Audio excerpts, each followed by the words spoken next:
finally got YouTube to pull up that stream properly. Just gotta share on the Twitter, on the Discord, all that good stuff.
Okay, we are live.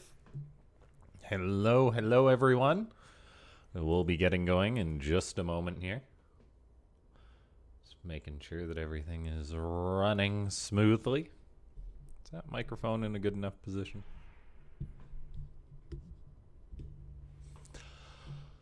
Okie dokie.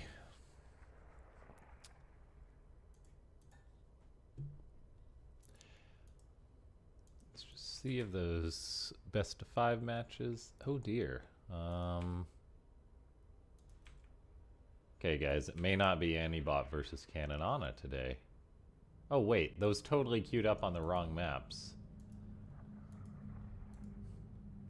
I already did my request for Caninana versus ANIbot games, and they're played out on the wrong maps. Well, let's start a poll.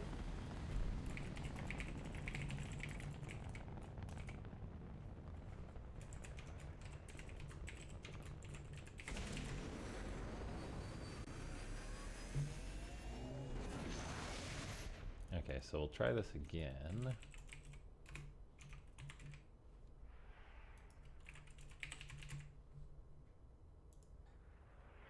ANIbot, Caninana. Okay, try that again.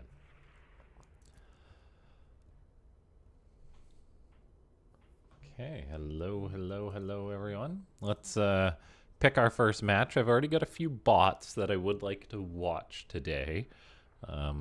Y being one of them. I think it might be fun to check out a new bot, a simple Marauder Rush bot called Mike. Okay, are these going to play on the right maps? Yes, it looks like it. So let's start out by checking out a Mike game. I'm just going to do the hand thing. So if you guys don't want spoilers, look away for a second. Let's see how it does. Okay, no, I've kind of accidentally spoiled it for myself. Sharpened Edge could be a good competitor. All right, let's do Sharpened Edge for game number 1. If you guys are just tuning into the stream, make sure to click that like button. Spread the good word of the bots. Now let's see if this works. This should... I just need to make that a habit, really, to change the scenes that way. Okay, we have got making its debut here on the channel in a live stream. It is Mike. And taking on Mike is the very solid Protoss bot. I want to say top 6 on the ladder presently. It is Sharpened Edge.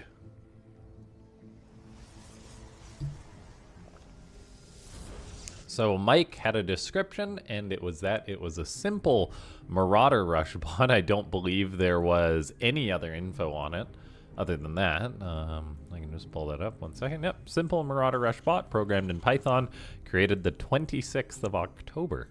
So a very spooky thing to do. Sharpened Edge is going for a Probe Scout. But when it comes to something like a Marauder Rush, knowing is only half the battle. It's not like a DT Rush where you know, you build spores and then you're totally fine. It is an early game rush in which, like, you need to respond very correctly, because that's the beauty of the Marauders. It looks like your place is really cold today. My place is always cold. Yes, I try and not spend too much on heating the house, you know. That's just the way I was raised. Yes, so we have got Sharpened Edge, Probe Scouting, sees that there's nothing going on, but doesn't really adjust its build accordingly. So it goes to show that while you can program in good behavior, it doesn't necessarily mean it's good behavior. A nice cancel on that depot. However, Mike does pull another SCV to resume building that. That's actually very important. If that hadn't started, resumed building, I could have just ended the rush right there. Hello to everyone who's tuning in. Uncle Vinny and the Angry Lemur. Looks like Demanger had to head on out after heading on in, but the rush begins. Sharpened Edge. It does have a battery building inside the main base by the gateway. However, this could be sort of a sign or a symptom of a bot that doesn't get updates too often, is that the building positioning might not be perfect. And here we go. Mike saying, push, Army 2. Probes are being pulled off the line for Sharpened Edge. The buffering from probes against Marauders can be incredibly important. A few SCVs want to scrap as well, but so far so good. No damage done on these Marauders. Sharpened Edge has the one Stalker to try and shut this down. The Marauders are actually just running into the main base. They're going to be killing probes, but they are going deep, and this is a big commitment by the Terran. The Marauders not really target firing down the probes either, so they are missing out on a lot of damage. Seems like they just target the nearest units, then they run right by the battery. That's not good. Is there more Marauders showing up, though? Yes, there is. And again, you gotta shut this down hard. You can't just kill a couple Marauders, because there's always more on the way with a rush like this. The Stalker is shooting at some of the Marauders. They're not really targeting down the Stalker, but they will actually kill it off, so that's important. The Marauder not kiting against the Zealot, so the Zealot will actually be able to kill it off. Mike, though, is determined. Mike is building more Marauders, and now there's a sentry on the way behind it for Sharpened Edge. However, that one Zealot goes down. A few probes skirmishing still. I really don't know which way this is going to go. This one Stalker dying is very unfortunate. There is Warp Gate done for Sharpened Edge, so this will speed up its production. For those of you that don't know, it's quicker to warp units in with a Warp Gate cooldown than it is to actually build those. But oh, this is looking really bad for Sharpened Edge, as Mike has got 5 Marauders, and it's that death ball effect. The Stalker not targeting down the injured Marauder either, doesn't get it just about. Mike seems to have a little bit of retreat behavior built into it, but not enough. There's one Zealot gonna try and be a hero, but this guy needs to be comboed with like a massive probe pull. Will that one Marauder go down? Yes, it does, but the problem is Mike is building more Marauders, and it's not just the most simple rush in the world. He does actually have a follow-up built into this, or at least a partial one. He's building Hellions behind this, mining off 2 gases. And yeah, I think for our first game, we have got a successful cheese, as Sharpened Edge is dead. Yeah, just little things like the battery placement could make a big difference, I think. But yeah, simple yet effective. And that is our first game. Even popping into the chat saying hello. Hello there, Even. Everyone who's tuning into these games, make sure to click that like button.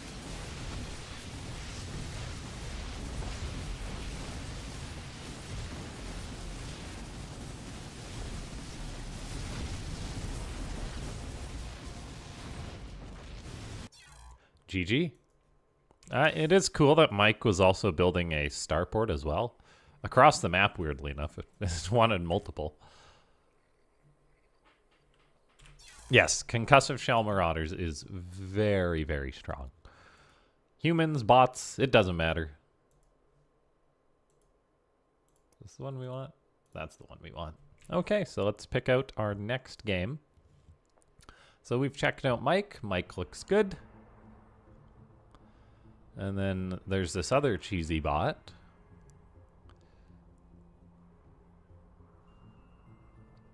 It's crazy that we can see.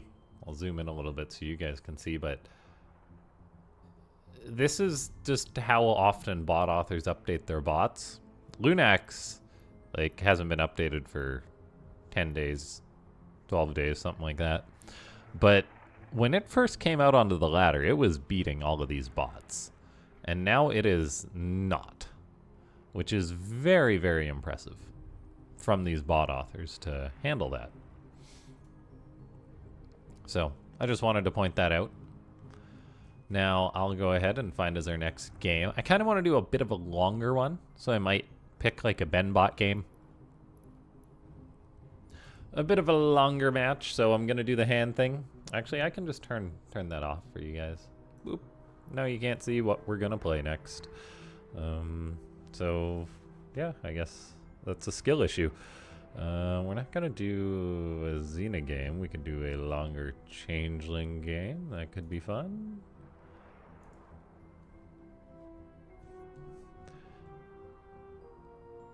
Oh, that's a long game. That's like really long. Maybe we'll check that out.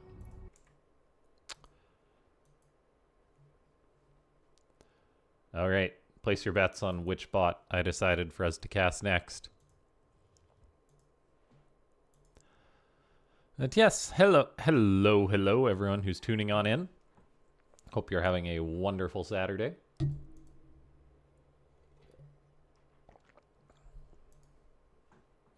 Just loading into that next game now.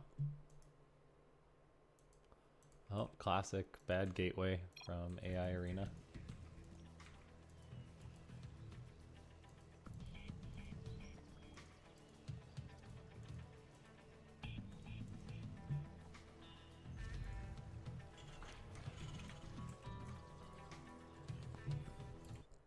Okay, so here we are. It's just a best of one here on the map, Persephone. And it's a lot of people's favorite bot, I think. In the bottom left, it is none other than BenBot BC. Taking on BenBot BC is actually a bot from last game. It's Sharpened Edge. A very solid Protoss bot. Maybe a little bit old but gold holds true. BenBot with a cheeky SCV, probably going to be going for a proxy. Just excuse me, just tabbing out for a second, making sure we get our replays downloaded for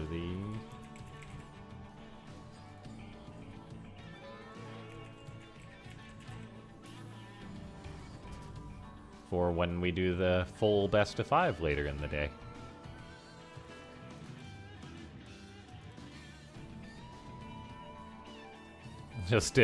It's random when it comes to requesting matches, so I can request like 6 matches and I'll get 3 on the same map, which isn't ideal.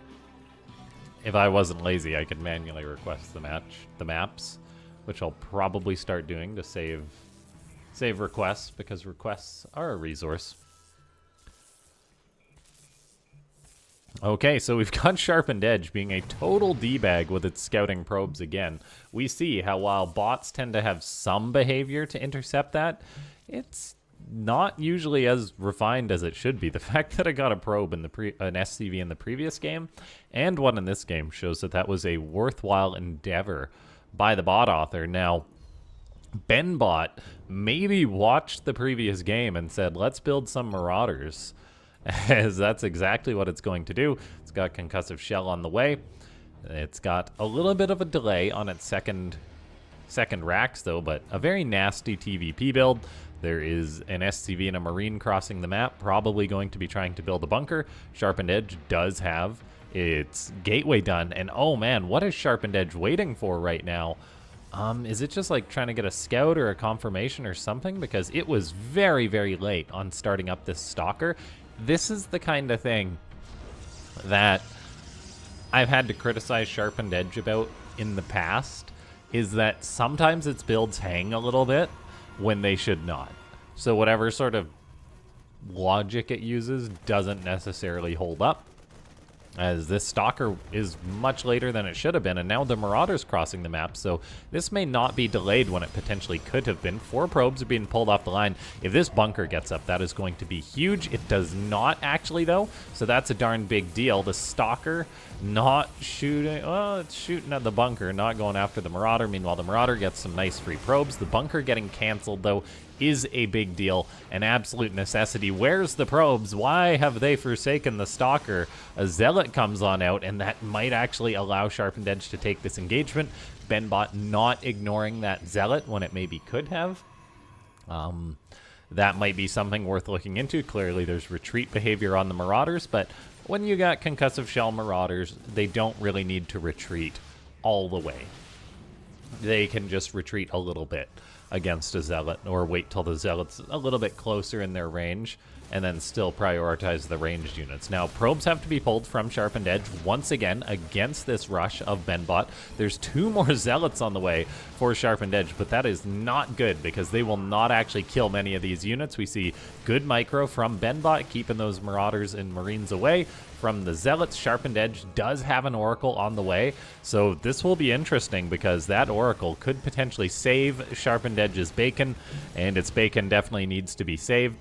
It's not in a terrible spot yet, but if it loses too many more probes, it will be. Looks like another Zealot gets warped on in just to buy lots of time. The Oracle is almost done, and this should, in theory, save Sharpened Edge. Depending on the Oracle usage, where is it going to go? The answer is, it is saying, screw you guys back at home, I'm going to go try and get some damage done, and it very well may be able to get a tremendous amount of damage done, so that's definitely an option. A Sentry going to die now. Sharpened Edge doesn't have much production at all. The Oracle rolls on up. Is it activating its Pulsar Beam? It is, but it's very inefficient as it goes about this. We see it over-microing when you just want to park the Oracle and put it in hold position. And yeah, that is a lot of lost potential there from Sharpened Edge. It goes to show that it is a bit of an older bot. And yeah, so some missed opportunity there. It didn't use energy recharge or anything like that. The Protoss bot does have a Void Ray building now, which should in theory save it.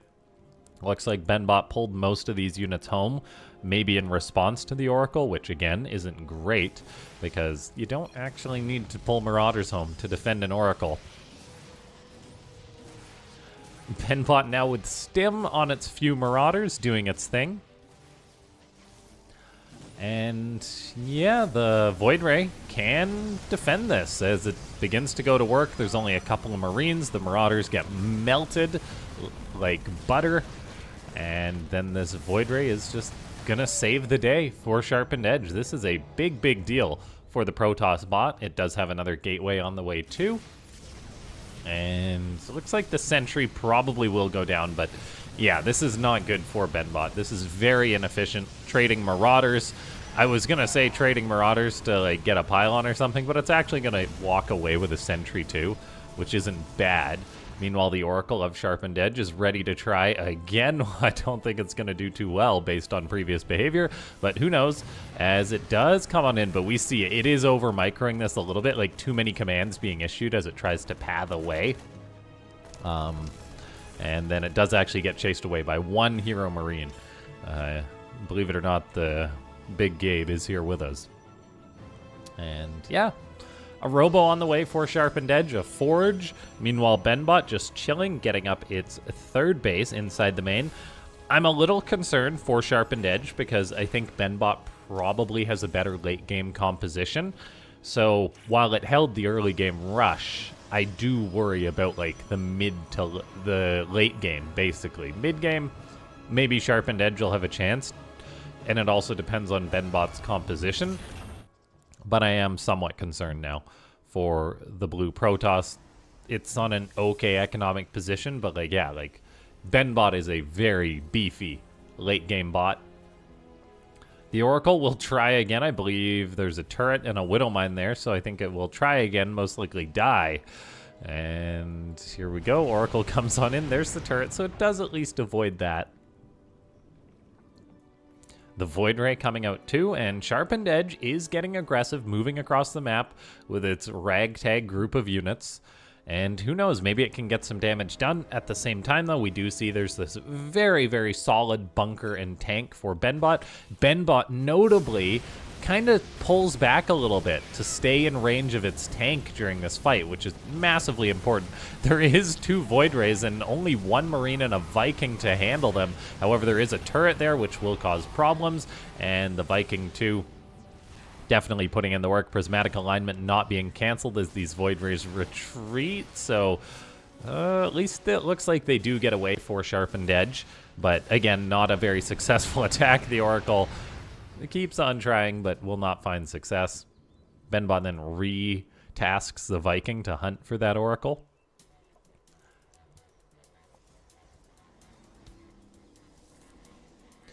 Yeah, ladies and gentlemen, if you're tuning in for our live Saturday bots, make sure to click that like button if you haven't already. Leave a comment. See how I went into autopilot? I don't know, say hi in chat. And yes, let's see, as BenBot goes for a 4th base, it's got that 3rd locked down with a planetary fortress, and Sharpened Edge is going to be in a bit of a world of trouble trying to make something happen against this composition. If it can catch BenBot in the middle of the map, which it may be able to do here, there's definitely a chance. The tanks are one of the big items for BenBot. And look at this, the Oracle of Sharpened Edge. While very derpy, it's actually getting some work done. It does delay the command center, its supply depot a little bit. No fight in the middle of the map. Sharpened Edge, meanwhile, getting up Blink. That's going to be huge. It does just have a few of its units here, though, and it's really only got a few of its units there. The rest of them are coming on out now, and BenBot it's on the map with way less units than it should have, but oh, a very nice attack from the Red Terran, a Void Ray versus a Marine. BenBot has a comically low amount of anti-air, but a Medivac and a Marine with armor versus a Void Ray. The Void Ray will actually lose to the few Marines. And Sharpened Edge does get some of those other units home, but its army was split there. That's not ideal. Now it's going to jump on these Marauders. Charge lots are phenomenal against Marauders. There's, yeah, just charge lots, Void Rays in the mix. The Void Rays using prismatic alignment. It means they are not quick enough to really catch up to these two effectively, but still a pretty decent fight from the Protoss, I think. The Void Rays stay alive. The Phoenix are there as well. Medivac's going down. And then, of course, more charge lots can be produced. But Sharpened Edge is just sticking on this Void Ray composition. It is getting +1 attack. And then a Fleet Beacon on the way, too. So we may get Tempest. We may get Carriers. Just a 3-basing Protoss against BenBot, though, which is now looking for a 5th base already. Phoenix to deal with the single Viking is actually very nice for Sharpened Edge. The Protoss does get the 4th Nexus going on up. And then BenBot is actually getting harassed again. I'm sorry, Oracle. I shouldn't have disrespected you. It does get a few more kills before dying. It could have gotten a lot more kills, but it did decent. And let's see, BenBot now getting +2 armor. We've got Command Center going up for the Red Terran. Takes a while to build, but Sharpened Edge just getting up its 4th, but we're already getting Tempest on the way, guys, and Tempest kind of are this trump card in a lot of bot matches. We know BenBot gets murdered by -0 with them all the time, so if Sharpened Edge can build up that nice composition, there could be a lot of success. BenBot gets way too aggressive despite not having the supply to take this fight. So whatever combat simulator, if it has any, is incorrect there. I think it's honestly just throwing things at the wall and seeing what sticks in this case. And the answer is nothing. Nothing sticks to the wall. And yeah, so that's very unfortunate for BenBot. BenBot is going into its famous battle cruisers now. So there is definitely room for it to get to that late game composition. Sharpened Edge just going for a 5th base. I mean, look at BenBot's economy. It's got 83 workers. It's going up to a 6th base. That's really, really nice for the Terran. It will be able to afford so many battle cruisers, as BenBot again has a few units just derping around out on the map, which is not good at all. SCVs being pulled to repair the Medivac that's dying in the middle of the map. I'm starting to get a little concerned here for BenBot, because Sharpened Edge is coming on in to get aggressive, and it's got a ridiculously strong army. 5 Void Rays, 3 Tempests, 3 Immortals, Phoenix as well. I think this Planetary could be in some trouble. There's the 1 battle cruiser, but there's plenty of Predators for battle cruisers right now. There's the Tempest, there's the Void Rays, although they are distracted. The Marines of BenBot actually doing very well, getting on top of those Void Rays and killing them. So Sharpened Edge's sort of unit movement not ideal there. However, it's still got a very beefy ground composition. Can it overcome the repair on this Planetary, though? I'm not sure. It's not really targeting down the SCVs. The eBay gets killed off, or at least one of them does. Tempest are doing their thing, and Observer is present, so the Widow Mines are getting killed. Looks like the Factory may actually die too. That would be a nice pickoff for the Protoss. More units being brought on in here, but the Planetary is putting in so much work. 8 kills, and those are 8 Protoss unit kills. That is not an insignificant amount of value on the PF. Zealots coming on in. They are picking off some of the SCVs. It's very important that those workers repairing the Planetary get killed off. The Medivac is healing the SCVs. Sharpened Edge is targeting down a fair few of them, though there's not a lot left. Can BenBot save the Planetary? I do not know, as 2 Immortals really pack a punch, and they might get it. It's going to be so close whether this dies. Oh my gosh, BenBot's repairing the Planetary. Is it going to go down? Yes, the Planetary does fall, so Sharpened Edge at least gets that reward for this fight. A very scrappy battle, prolonged on a Planetary Fortress. We've now got 4 Tempests. This Tempest not engaging the BC, right? You need to be retreating when a battle cruiser's after you, but Sharpened Edge not, again, showing us that it's maybe not as up-to-date on the meta as it could be, but it does keep those few Tempest it has alive, which is massively important. There's no Teutonic Destabilizers, which would be nice, as they'd really be chewing through this Planetary. It can pick off SCVs, pick off Marines.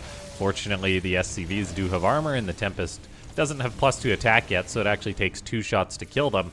BenBot losing some workers. The Tempest are going on home. Sharpened Edge got some value there, make no mistake, but BenBot has plenty of bases to continue this game on. As it's securing this one up, Sharpened Edge has got a good economy itself, and it's going into this late game carrier death ball, it seems, which I'm a very big fan of, particularly against this biocomp. But I'm still somewhat concerned, because BenBot is just the late game beast.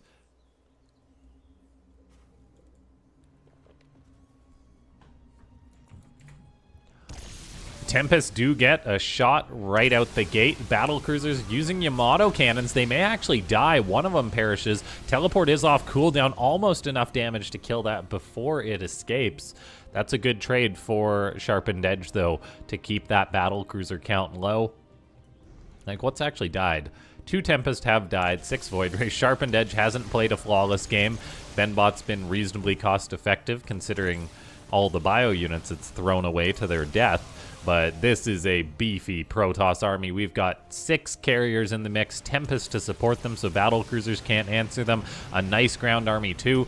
BenBot may be losing this Planetary. A second Planetary loss would be a big loss. SCVs coming in to repair, but they're just getting killed off so darn quickly.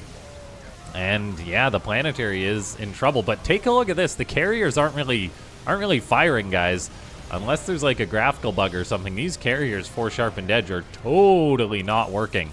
Not doing anything. They did not launch interceptors on that Planetary Fortress. We'll see if they do later on. Tempest in the skies can zone out this battle cruiser, but yeah, it's mainly the ground composition for Sharpened Edge that is doing stuff. These carriers are not doing anything. They are freeloading, and this is making me very concerned right now for Sharpened Edge. As, yeah, if it's not making units that are going to help out in the fight, Oh man, this is not good. Sharpened Edge is fighting with like half its supply, and it's not just going for a few carriers, it's going mass carriers, mass useless carriers in this game. Like, they're just getting too many commands to launch interceptors, I guess. Yeah. That's quite unfortunate. Okay, they do finally launch them. I'm not sure what that issue was. Eventually, the carriers are like, release the bees. And, okay, they do keep using them. So BenBot's in a lot of trouble inside its main base. SCVs are repairing the battle cruisers, which are holding up remarkably well with their +1 armor. But, yeah, Sharpened Edge is still able to release more bees. And the Tempest 2 shooting at the battle cruiser. This BC may die. Looks like most of the ground army of Sharpened Edge was cleaned up, probably running into the tanks, pardon my observing. BenBot's not in a comfortable position here, guys. However, this carrier flying into a turret is not going to do too well. And this one also not releasing its interceptors, just being useless. Anti-armor missile hits some of the carriers. Cool to see BenBot has that programmed into it. Once again, the carriers are holding on to their interceptors and not releasing them. So there definitely is some programming issues here in Sharpened Edge as more carriers come on in. But oh my gosh, such a bot thing to do. I might message Sharpened Edge's author about this one. I don't know. He's pretty inactive, but it's one of those things. It's a bit of a painful bug for sure. As yeah, these carriers just end up retreating and retreating.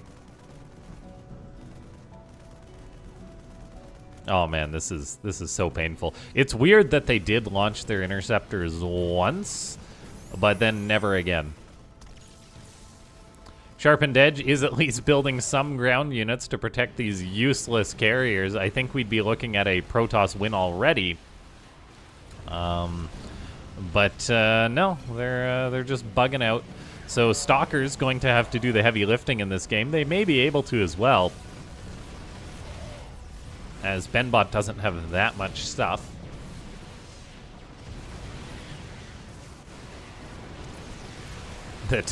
Oh man, this is a painful watch.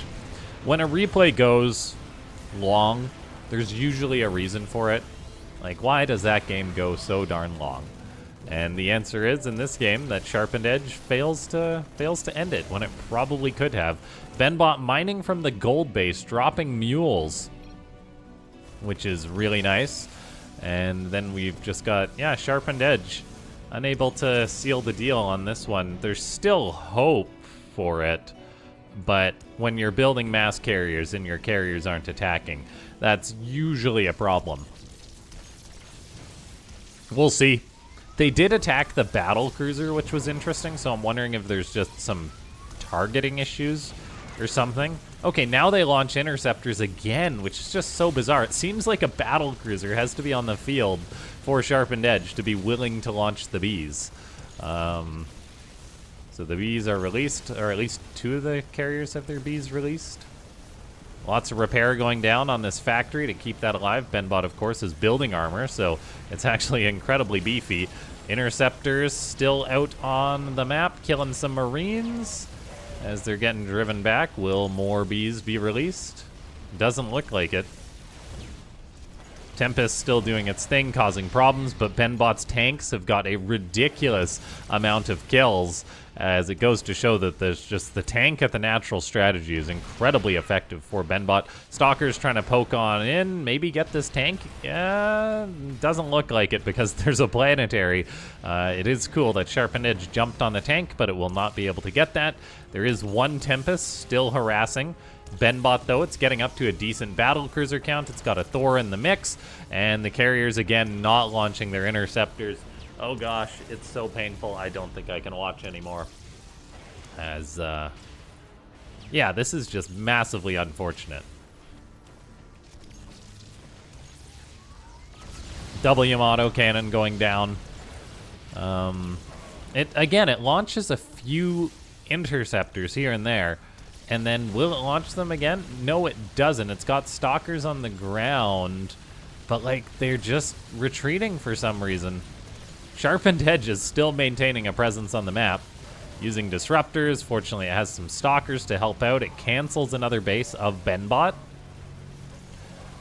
We'll see if Sharpened Edge takes another base too, because it will be starting to mine out. It finds another building base of BenBot. The few Tempests doing the heavy lifting. The carriers are literally just damage sponges. Yamato cannons going down. There is a lot of battle cruisers here for BenBot. The carrier's not doing anything. Stalkers retreating, which is good to see, instead of suiciding into those tanks. As BenBot just continues to repair, BenBot's got a decent amount of resources now. Sharpened Edge is taking this Nexus. This could be massively important for the Protoss. If Sharpened Edge can get up this base, I think it can win this game, even with the absolutely silly trades it's been taking with the carriers. It's still in quite a good position. When it comes to fighting out on the map, it's doing way better than BenBot, which really just has the advantage of its tanks. And then the Tempest still causing problems for the BCs.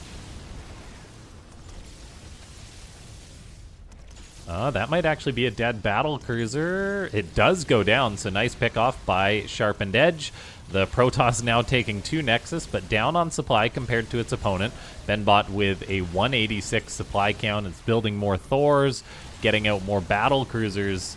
The Tempest of Sharpened Edge really are the money makers at this point. The carriers are the inverse money makers.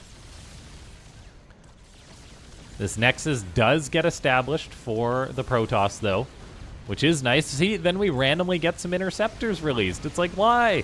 Why now? I have no idea. Stalker's working on a command center that BenBot decides to throw up here. The Stalkers of Sharpened Edge really have been doing the heavy lifting in this game, but man, oh man, there's 2 Thors coming forward. That's not going to be good. Anti-armor missile going down. BenBot with just, I want to say, an end-game army at this point. Sharpened Edge has got, like, triple Tempest production going, which isn't bad at all. More Stalkers coming on in, but this Nexus does get canceled. How many more resources does BenBot have? The answer is a reasonable amount. Sharpened Edge finds this base. BenBot's trying to respond, which is definitely pulling it around a little bit. Stalker's kind of avoiding the threat as they're blinking all over the place. Looks like another Tempest goes down. The carriers continue to be useless. Oh gosh, they're just like baby seals. We'll fast forward a little bit because I can't watch that. Tempest are still shooting away, costing BenBot resources, forcing these battle cruisers back. And if Sharpened Edge can start mining from this base, by the way, the carriers randomly start fighting again. I don't know why. I really don't. Another battle cruiser may actually die. The current death count is 6 dead BCs to 11 dead Tempests, so not good trades for Sharpened Edge. But as we see, BenBot is really starting to run out of money. Sharpened Edge has got a little bit more. BenBot's got some money from there, some money from here, just not taking this space, and this space means it may eventually run dry, where Sharpened Edge may just have like a little bit more money. As these bases are, yeah, this one's still pretty fresh. This one's got a decent amount still, and then with the securing of this Nexus, that could very well seal it. Sharpened Edge isn't mining from here yet, but BenBot is it's flat broke, mate, basically. 4 mineral patches left. Oh, pardon me, 7 mineral patches left. Sharpened Edge trying to resecure up this base, and it just goes to show, guys, that bots can do ridiculously dumb things. It's not dumb, really. It's just they can have flaws in them and still win games. Now, this is nice for BenBot rolling on up here, getting on top of these Tempests, killing off like 3 Tempests there. There's still 3 more, though. BenBot not getting up another base. Sharpened Edge mining from here. The income is plummeting for the Terran. Oh, we're reaching the stage of the game where BenBot starts to chat spam. Let me turn that off. Control-Alt-C, that's the one we want. Lots of zealots for Sharpened Edge, weirdly enough. But, I mean, if they can get a Thor or kill SCVs, that would be a big deal. As Benbot has... I mean, it's still got a little bit of money. It's literally just rushing to mine out these last patches because it's using mules. And we are really reaching the point in which Benbot will not be able to make anything else unless it can get up this base. It does have a command center on deck. It just needs to float that over. There's no Tempest left to deal with the 7 battle cruisers of Benbot. Oh my gosh, is Benbot going to pull this out somehow? That would be a miracle. As like, and oh my gosh, if it gets on top of this base, that's really going to hurt the income of Sharpened Edge. The probes have to scatter in the face of this. Benbot just needs to reposition this command center here, and it will have more money coming on in. Like, it's literally... Okay, there's 2 patches, 4 patches left, dropping so many mules on these patches. But those are gone now. So Benbot, like, you got to move this base over. Sharpened Edge is coming on in. Every unit that Sharpened Edge kills is drastically important. Every bit of damage it gets done, because Benbot will struggle to replace these, and it's just not lifting off this command center. I don't know why it's not doing that, but it's not. And now Benbot is going to struggle to repair any units to rebuild them. The Tempest getting too close to the battle cruisers is not ideal, although just barely keeping this one alive. But oh, there's a Thor to finish it off. And it does go down. 2 more Tempest here for Sharpened Edge, which is also going to be starting to run out of money. Just it's got a bit left, and Benbot is down to its last mineral patch. 75 minerals to bring in. It is muling this location, though. Tempest working away on the battle cruisers. The BC is unable to be repaired, though, because there's just not enough money. And, yeah, oh, Benbot just not doing it. Where's all these SCVs going? There's so many SCVs. Are they going to long-distance mine? I certainly hope so. They are, so Benbot looking to bring in some money. Money. And it actually is gonna have some earnings from this, but oh, Sharpened Edge comes on in. It gets to these long distance mining SCVs that are so critical. The Marines are cutting them up pretty good, but what a bot game this is, as Benbot's still mining just a tiny amount, and well, not even a tiny amount. Like, it's bringing in over 1,000 minerals a minute, which may just be what it needs. It's got a gas bank. It literally just needs minerals, and yeah, if Sharpened Edge cannot interrupt this may just be what Benbot needs. The carrier's still sleeping, unfortunately. More Tempest are being built, but look at this. All the BCs are back in action. And Sharpened Edge, yeah, has just got its stupid carriers coming forward.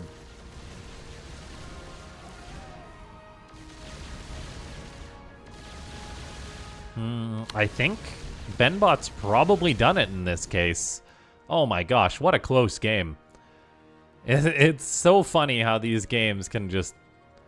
Like, it looks totally silly.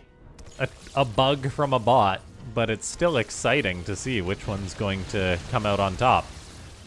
Like, you'd think, oh, you're not attacking with carriers, you're going to lose this game instantly. But Sharpened Edge got very close to winning it. Now, we've got some auto turret harassment going on. Look at this beautiful probe avoidance, kind of. Then they decide to fight the turret. But another BC rolls on up, and just Benbot started long distance mining at the last moment, and I think is able to take this game. Sharpened Edge is falling into the pit of not having money, and Benbot just barely secures this one, I think. Hello, Tom. Thanks for tuning on in. What a match. Ladies and gentlemen, if you enjoyed this game, click that like button. So weird how Benbot never tried to land the orbital again. It's like, nope, that spot's fine.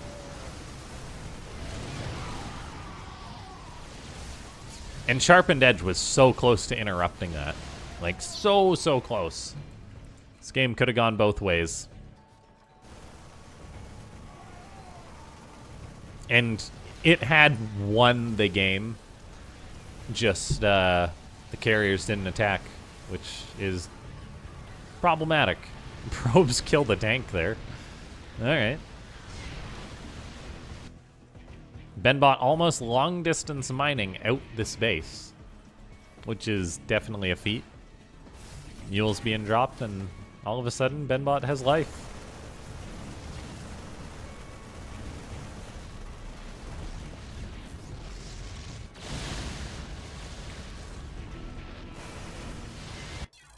GG.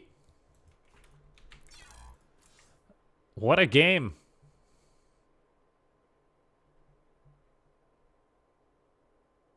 Let's make sure I pull that up. Yeah, holy cow. That was a fun match. It's always frustrating casting games like that. But at the same time, like, you know, it's still a close and good game.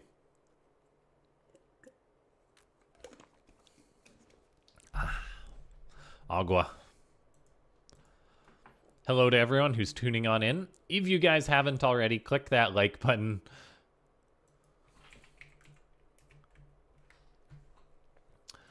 Yeah, subscribe, all that good stuff.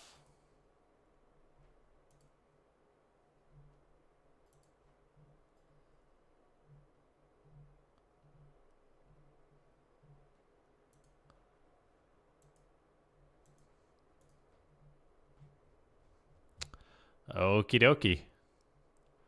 So let's get into finding our next match. Okay. We want to check out another Zeratul Revenge game. We want to check out a Y game. I'm doing the hand. Actually, let me just turn it off for you guys again. Doop. It's gone. You'll never know what game I'm casting. They do the hand thingy.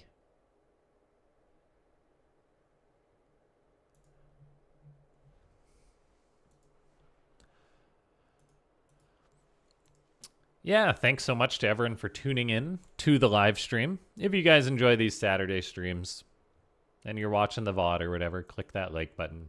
All that good stuff.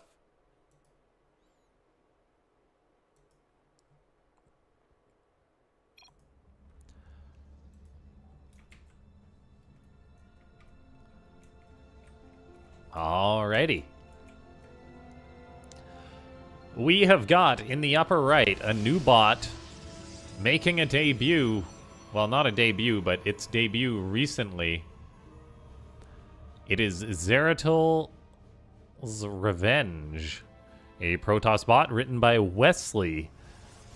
Created 2025, October 22nd, so just over a week old. Having some success on the ladder.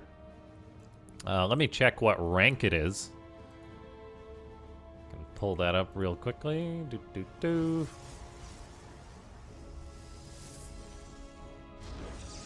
Maybe not real quick. Okay, it actually loaded. It is currently rank 18 on the ladder, so it's cheesing its way to victory.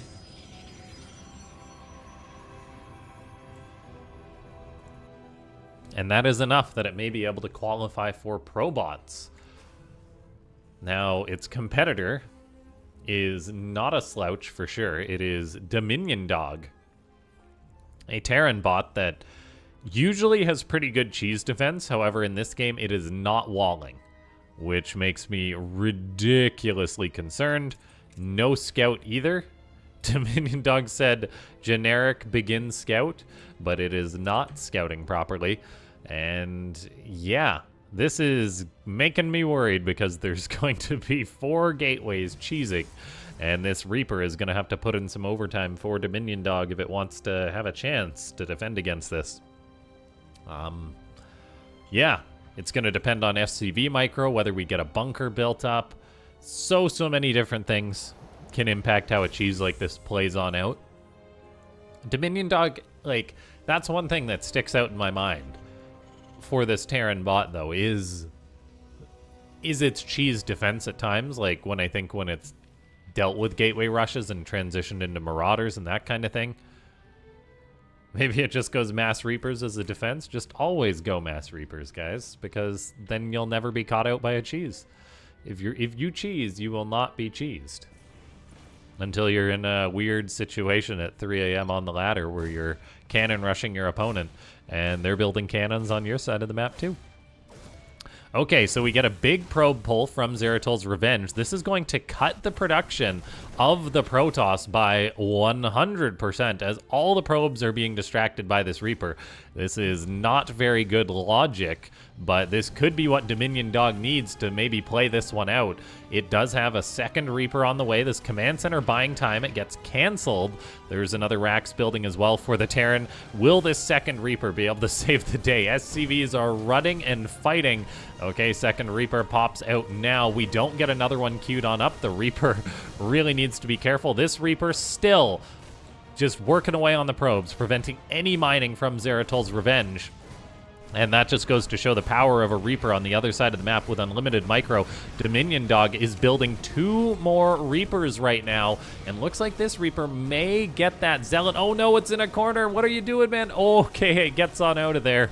I'm glad to see that. Meanwhile, these other 2 are building. Move, man, move. What are you doing? Oh, that Reaper dies.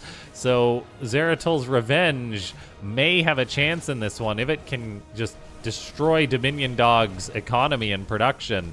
However, 2 Reapers are about to pop out. We'll see how this one does. The Zealots immediately lock onto it. Oh my gosh, is it gonna slip on out of there? These Zealots, these Reapers, man, this one's almost dead. You gotta keep moving. Movement is life. Oh no, another one paths into Zealots. Programming is hard.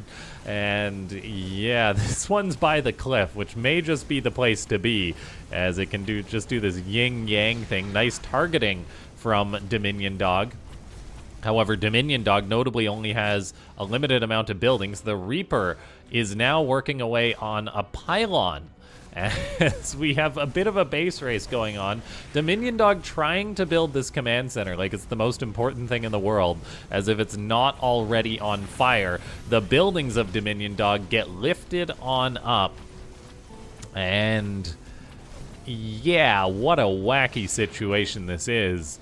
Dominion Dog is working away on the Reaper on the other side of the map. In theory, this should be a draw at the worst for Dominion Dog, because Zeratol's Revenge, pardon me, will never be able to kill these floating buildings. It lost all its probes. It's got no money to rebuild. The only question is, can Dominion Dog's Reaper be a hero? And you never know. You just never know with these games.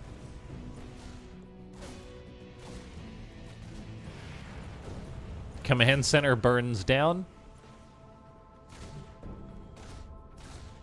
But I think Dominion Dog probably has this.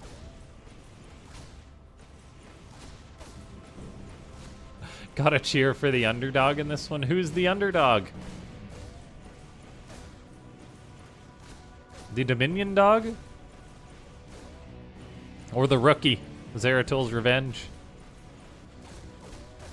I think the Reaper's gonna win this one, though. Eventually, there'll be no Zealots left. As this madness continues. It's not just the Nexus that has to be killed. These gateways have to be killed as well. So we'll put this into overdrive.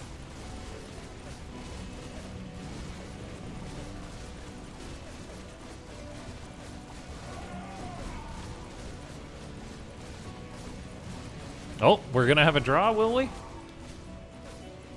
Unless a building dies in the next 1 minute 30 seconds, which I don't know how long it takes a Reaper to kill a Nexus.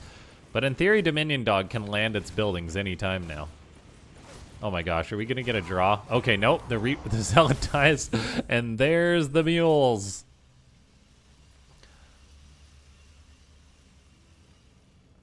And the draw is averted. Dominion Dog says, hey, I got some money, I can build things. Let's land these other buildings again.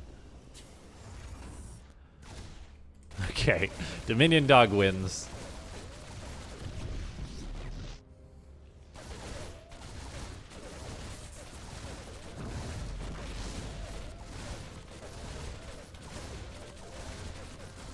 Raiden Sama, hello, hello. More bots, I agree. Thank gosh, Dominion Dog's building more Reapers to speed this up.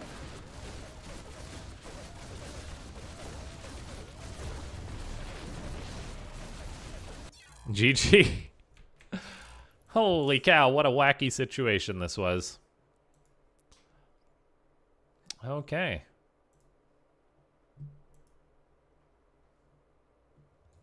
Let's find our next game. Are there any requests for bots that you guys would like to see?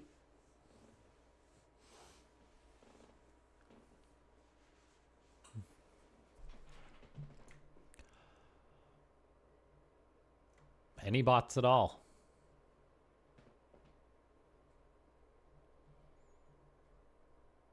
I haven't cast Miek. What bot is this? No description. Oh, come on, guys. Put descriptions on your bots. Is it a Ling Rush bot? Based on the duration of these games, I'm thinking it's a Ling Rush bot.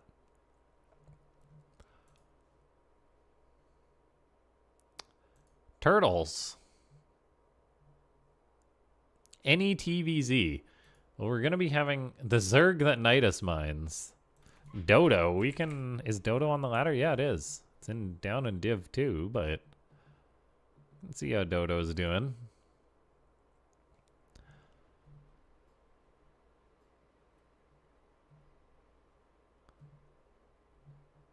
Okay, I'm going to turn off the thing and pick a replay.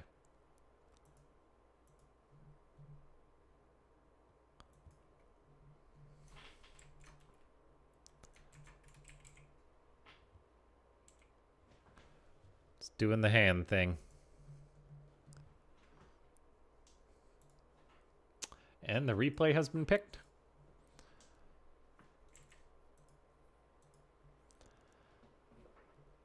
Turtles. Do you mean 27 turtles?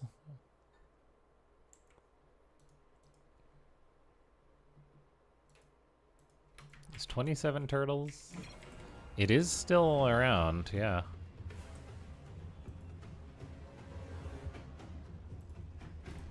All right, but here we are, ladies and gentlemen, into our next match. It's going to be an up-and-coming bot that's been getting a lot of development lately. It is Bot Tato taking on Dodo. Oh.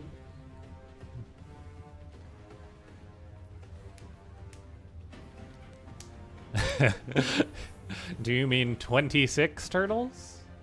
25 turtles? 28 turtles? All right, so Dodo, a bot that is famous for its Nidus mining. A proof of concept put into a ladder warrior bot. Printing some nice chat tags, letting us know how many workers it's got going. Probably something that's very important to keep track of when you're an author that is programming in Nidus mining. Because Nidus mining would be very difficult to program. Oh, did I just click the pause key? Whoops. Yeah. Click that like button if you guys are tuning into the stream. I think we'll probably do our finale after this, our best of 5, unless there's any other big requests or anything. Our best of 5 for the day, for those of you wondering, is going to be ANIbot versus Caninana, a TVZ, and that should be a fun one. 2 SCVs embrace, but they just can't figure it out. Oh, no.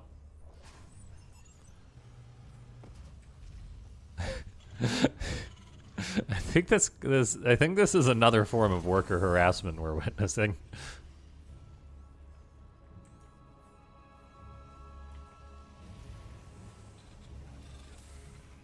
He just won't take a hint. He just wants to repair, but he can't figure it out. Okay, so we've got Dodo going for queens in a very, very early Roach Warren. Meanwhile, Bot Tato is going for a command center and a bunker at the natural. Bunker is very important if you're being roach rushed, guys. Oh, my mouse is dying. And it's back. I think it's just like a Windows driver update that does that. When Windows is like, yeah, you won't mind your mouse being disconnected for a second. It's like, excuse me, I'm just winning the GSL here. You can't do that. Reaper for Bot Tato almost gets a drone, not quite. Bit of a missed opportunity there, seeing as how Dodo is on 18 workers. That would be an 18th of its economy dead. The Reaper does die, jumping up and down the cliff. Bot Tato is unable to prevent a third base of Dodo going up. A very odd timed third. I don't think I mean, I guess you do. Just, it's bizarre to go for a Roach Warren and a Lair and then a third base off of sub 20 workers. Potato, though, getting up a siege tank. It's got the bunker on the low ground. And the natural base is done. So a decent Terran economy going. Looks like there is some decent... We'll definitely pay more attention to this. The worker saturation. Or I mean just the resource management from Potato. As we do see it's pulling workers in and out of the gases based on its needs. I think we are seeing that maybe be a little bit overactive here. We'll see if it pulls another one off in a second. Yeah. See, it just pulls one off, puts another in. I imagine it's losing a little bit of efficiency here. Just pulled 2 more out. Says, I don't need any more gas. And pulls 2 more out. So it's just 1 mining gas, none mining gas.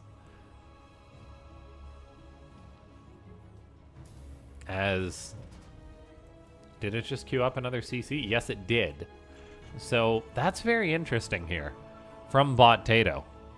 Like, I do like the idea of pulling out of gas mining just to get up the minerals for the command center as quick as possible. But at the same time, we did see a lot of in and out, you know? So I think the best way to avoid that is probably to have like a cooldown of some sort. Man, oh man, we're getting a bit of a weird move out as 2 tanks get loaded into a medivac. Do they actually attack, or are they just going to chill? Chilling unsieged tanks makes me a little bit nervous. We are going to move to standing mode, by the way, for the finals. Thankfully, I've got my new sit-stand desk, so life is good.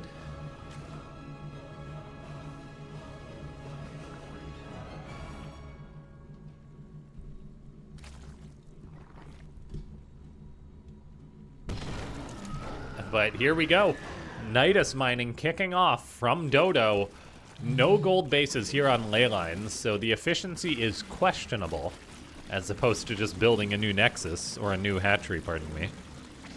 But the throughput on Nidus worms is pretty high. I'll have to send a message to the author. Be like, what's the math on this? You know?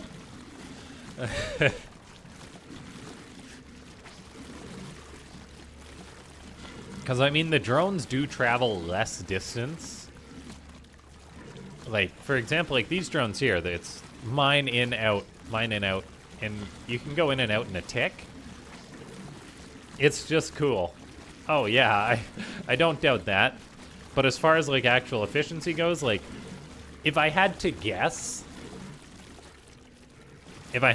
here, I'd say it's probably more efficient than regular mining if you just use, like, the 3 close patches. Whereas I'm guessing with these guys, these guys traveling far are occupying the Nidus time, which, like, is it bottlenecking these? It doesn't look like it. There's not a lot of drones hanging by the Nidus. They're going... I mean, I guess the thing is they can go in as quickly as possible, right? Like, there's no limit to a Nidus worm. You can just cram as many units as you want in there as fast as you can. But then,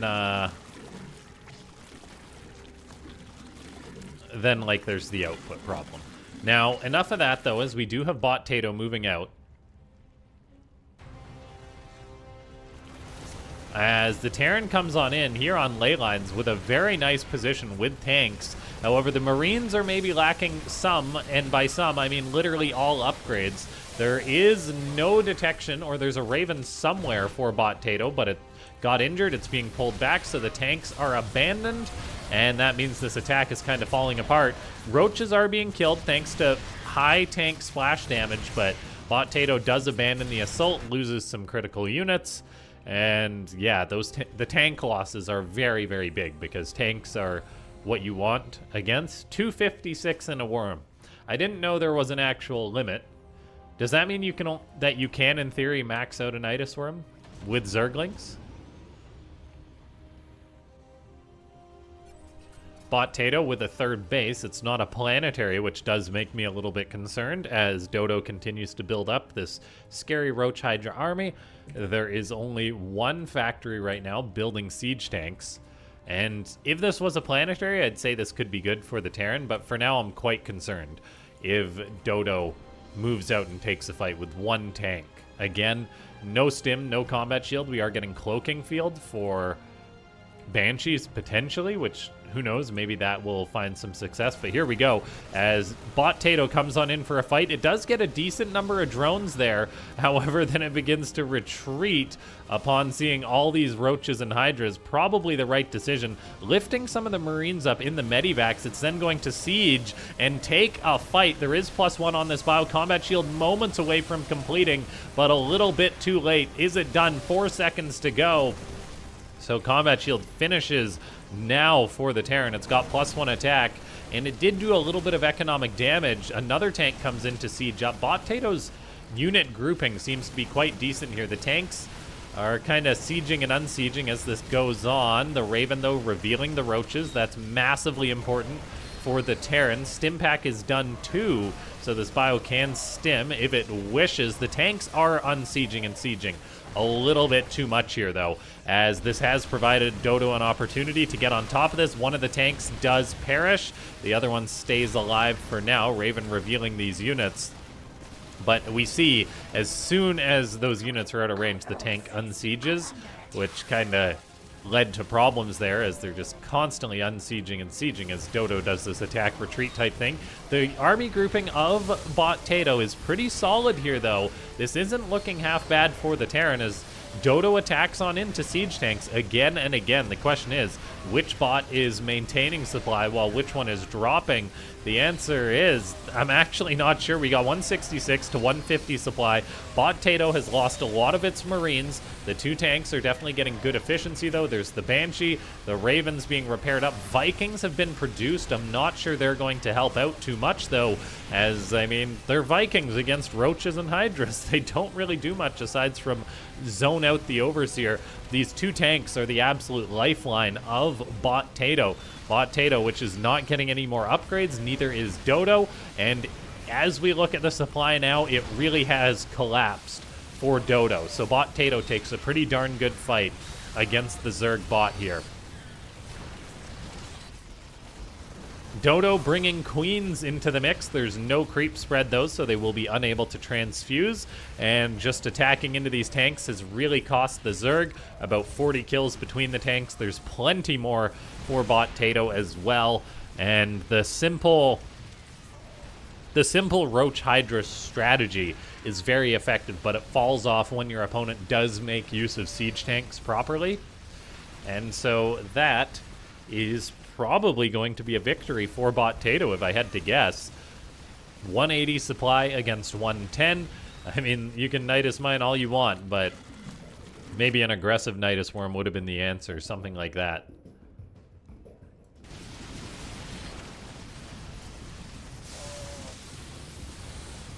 Oh, okay, so it's a 256 supply limit in a worm. It's not a 256 unit cap, because Zerglings are half a supply each, right?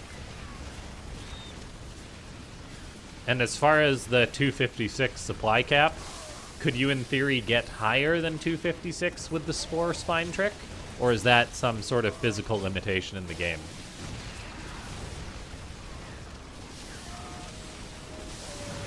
These are questions that nobody asked that are still very interesting to solve. It's a slow death for Dodo, but we do see Bot-tato's bio group. Bot-tato's bio grouping is very good with its tanks. The tanks are, actually, as I compliment them, they're sitting way too far back now. I don't know why that is, but okay, now they're coming forward, but we see, like, yeah, they get in range of the Queen, they siege up, and okay. Still, very good showing from Bot-tato. I was a little worried with it unsieging and sieging the tanks earlier, but it did a good job. Its composition is pretty solid. And yeah, nicely done. GG.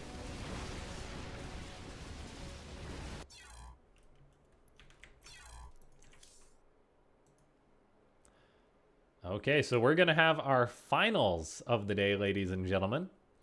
It's been waited for. ANIbot versus Caninana, a lot of people's favorite bot. Let me just secure those replays.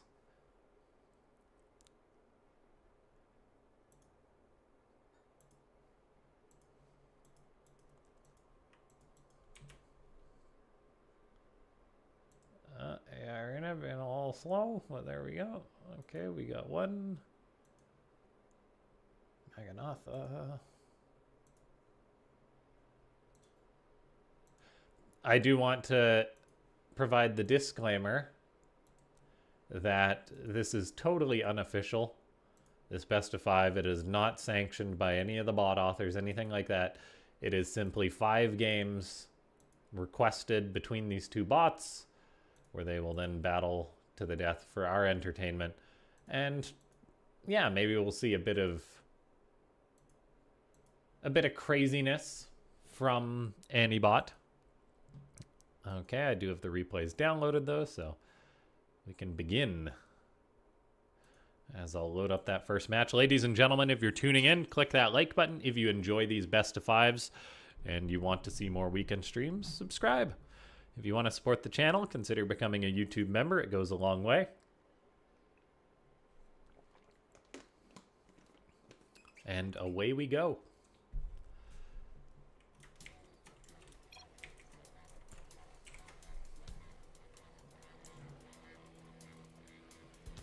All right, so it's a best of 5 between two very good bots. In the upper left, it is ANIbot. And in the bottom right, it's Caninana, the blue Zerg.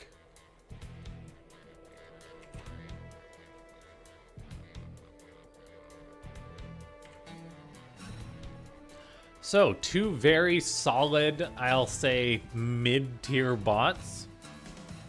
ANIbot, I think, is a bot that it's popular, and I like casting it because its builds are very entertaining.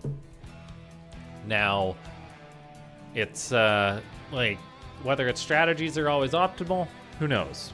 But it does have some very cool builds, and it's got a wide variety of builds, which makes it fun to watch. So we'll just see whether it changes that between the games. It does provide a confidence rating, but I think that's not necessarily always accurate. We'll just see how it's going to do against the monster Zerg, Caninana. The mostly bugless Zerg. The only issue I can think of with Caninana is when it tries to take or when it doesn't try to take engagements and just kind of gets whittled down.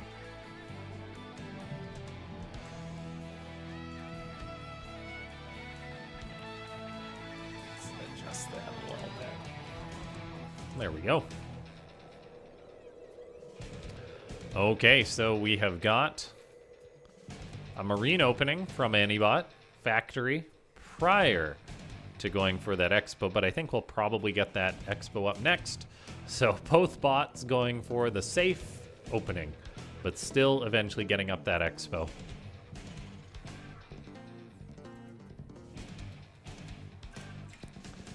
Zergling running around now.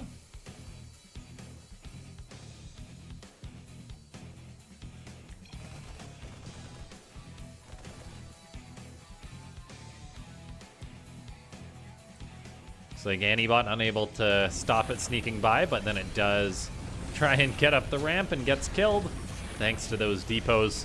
That's something that Terrans do quite well when it comes to programming their bots, it seems, is the depot raising and lowering.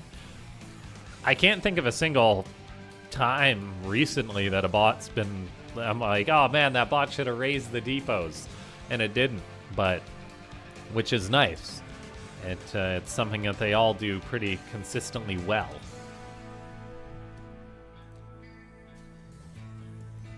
Third hatchery going on up for Caninana.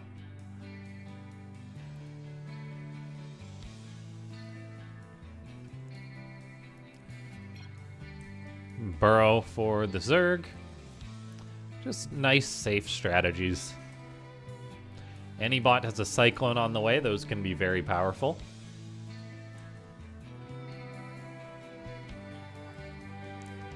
And there's the Roach Warren for Caninana.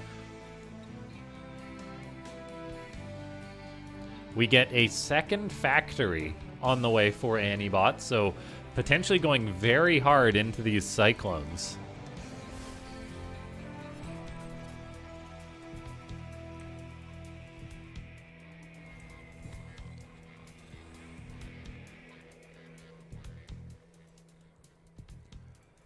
Caninana continues to scout on out.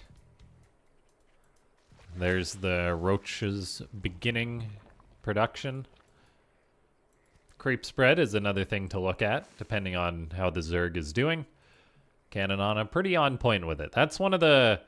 If you were to make like a highlight reel for bots, I think for the Zergs and you wanted to show off what they could do, creep spread would be one of them. Because they just have incredible creep spread.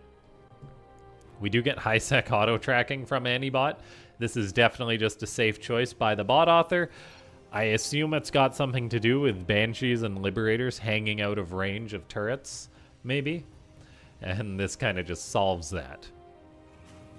It allows the turret to really be a catch-all air defense, because in StarCraft 2, if you just have one turret in the middle, Banshee, an Oracle, whatever, can easily park on the corners and kill workers, whereas if you get that high-sec auto-tracking, that extra range on the turret, it definitely makes a lot of difference.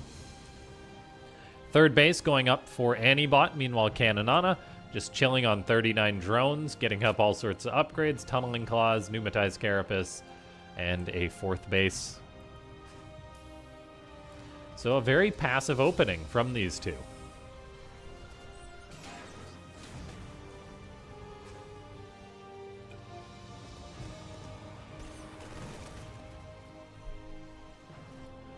ANIbot securing up its fourth base location.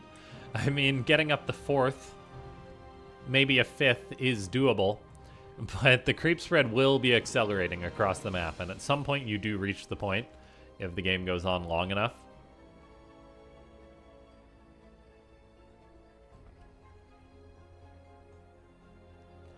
Oh yeah. Yeah, depots being over-aggressive on the raising can cause problems. But, like, we don't see that too often. Fortunately. But it definitely is something to think about as a bot author. I guess the answer is, right, if you're trying to get your units to pad through, have that... I mean, I guess, right, it would be like a supply check or something to be like, hey, there's only one unit within range of this depot, and I'm trying to get out my units. Lower the depot, it's okay. That type of thing.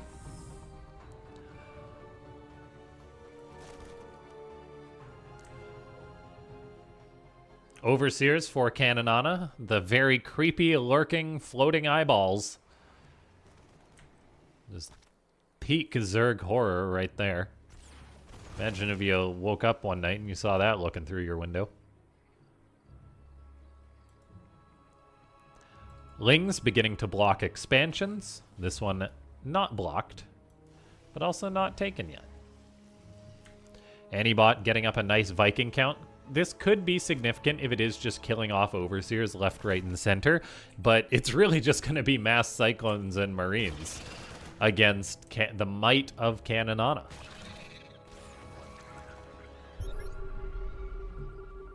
Scan from ANIbot to make sure the space is available. It was, but better safe than sorry, I guess. Yeah, exactly. Like, if I'm not mistaken, like, if a depot has the raise command issued, a unit cannot pass over it, right? Like, if the animation's literally just starting. Because Blizzard had to make some practical design choices there. Oh, my mouse is crapping out again. Don't buy Razer products, guys. That's all I can say.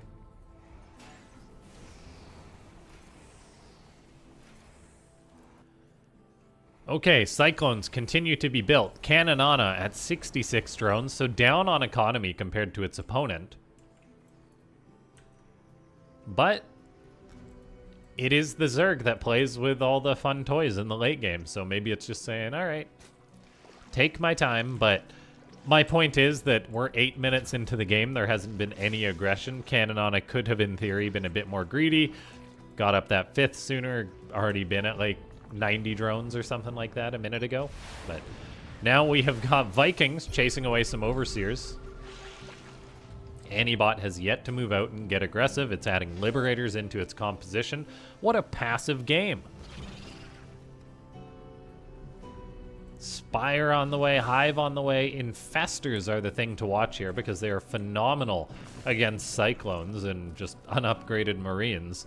I would love to see just like, for the Marines, like combat shield at this point. But anyway, there's the first Infestor for Caninana. ANIbot not moving out yet, securing a base in the bottom left. Not expanding here yet. Weirdly enough, Changelings have to be killed non-stop. There is Scouting Lings being a nuisance. Is the Liberator going to try and get it?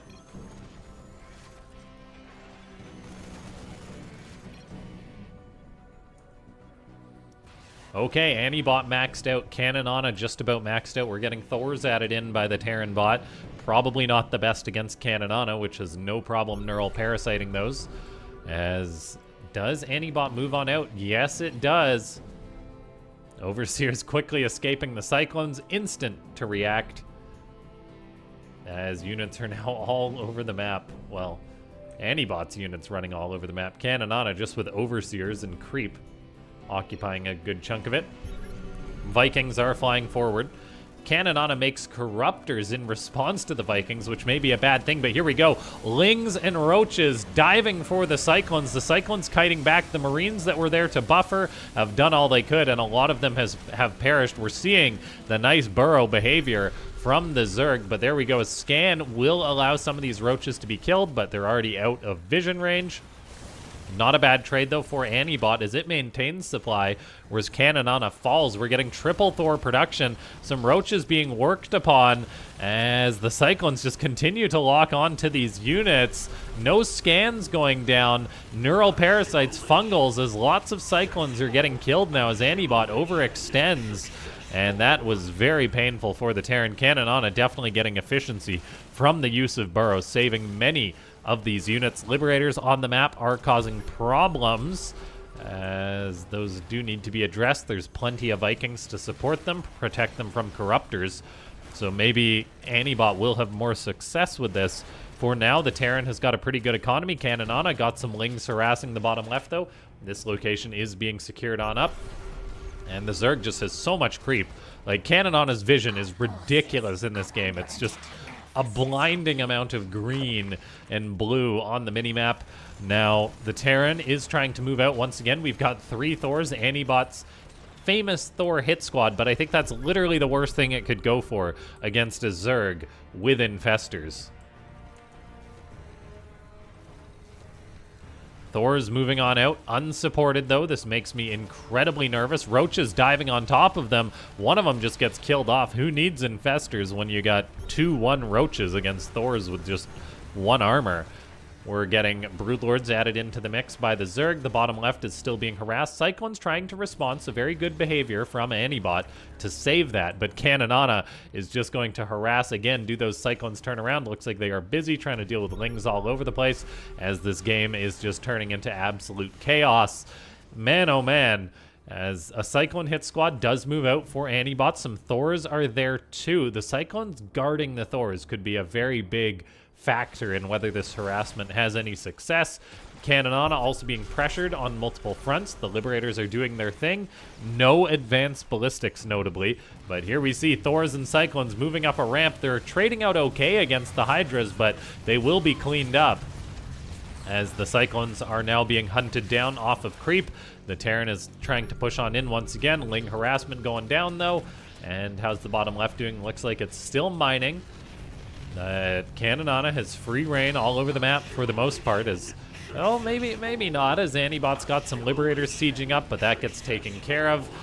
This is just such a hard game to cast. There's so much stuff going on, as we've got just, yeah, Vikings engaging Corruptors on creep.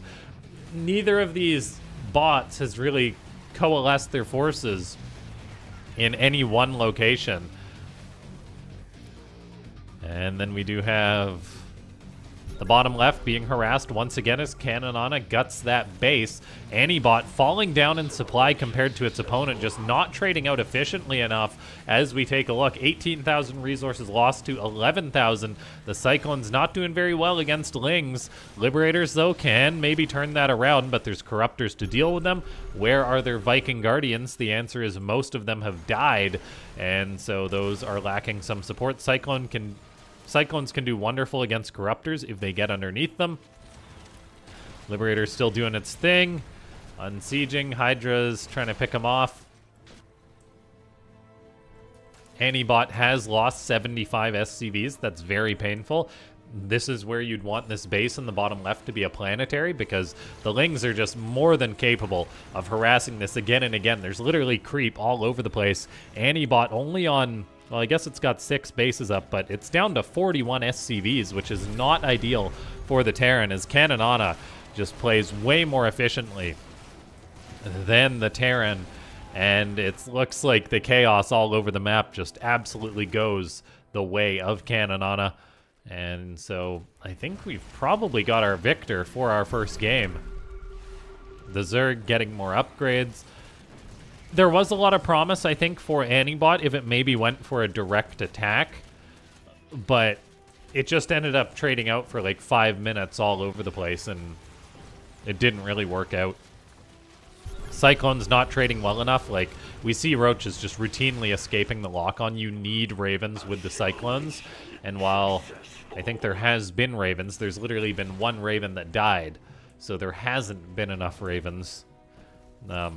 Yeah, you do need Ravens if you're going to use Cyclones against Zerg with Roaches. Like, it's a necessity to actually secure the kills, because how many Roaches died this game? 21. When we see them getting... this is exactly what I'm talking about. Roaches getting locked on, they just burrow. Even the Hydras breaking the burrow is really nice from Caninana. You need Ravens grouped up with this, or at the very least good scanning behavior, but I don't think you can get the efficiency or the speed of enough scans to make that happen. So yeah, very well done. ANIbot going to GG out like a gentleman as Maganatha goes Caninana's way.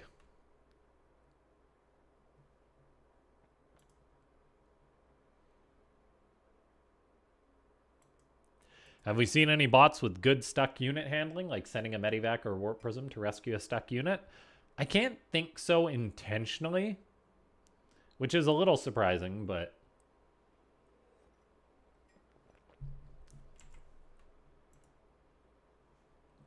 okay, we'll load into our second match, but GG.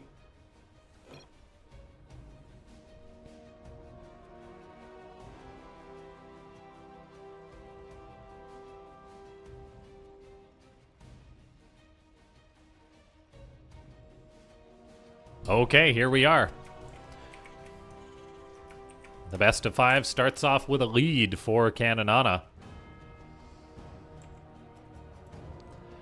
And I think it's going to be an uphill battle for ANIbot, but you never know. Maybe it can make a miracle happen.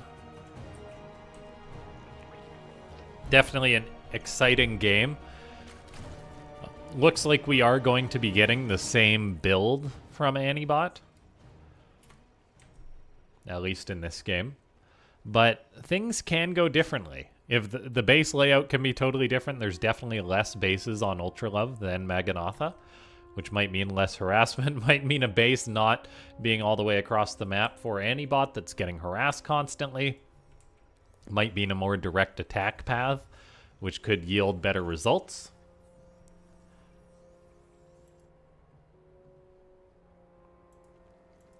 Yeah. I just hope everyone's having a wonderful Saturday. Thanks for tuning in to watch some bots. If you haven't already, click that like button.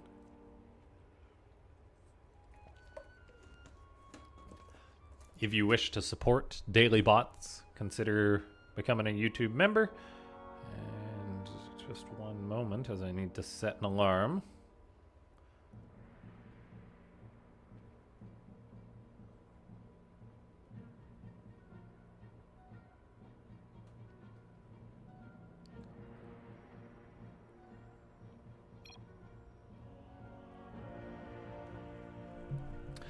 Okay, so similar openings from these two. Nothing crazy going on.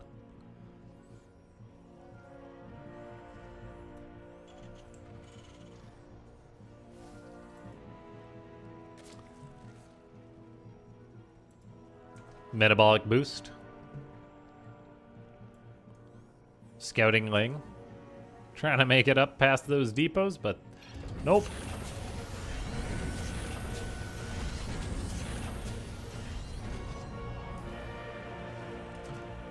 Is the game showing? Yes, good. Might fast forward a little bit just to get through the opening of these games, because I'm pretty sure this game is going to be a similar build-up as we had in the previous matches.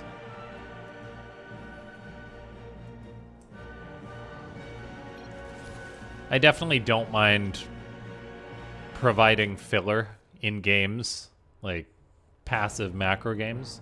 However, if they are similar builds every game, it's like, I don't think we're going to get any big surprises. We do get a spine early on from Caninana, unless it cancels it.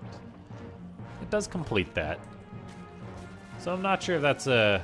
I think that this is a later Roach Warren from Caninana, I want to say. I think the Roach Warren was at like 20 drones, yeah. And the third is notably quicker this game from Caninana than in the previous one. The previous one, I think the lair was started before the third, but it was on a lower drone count, so there is some variation occurring.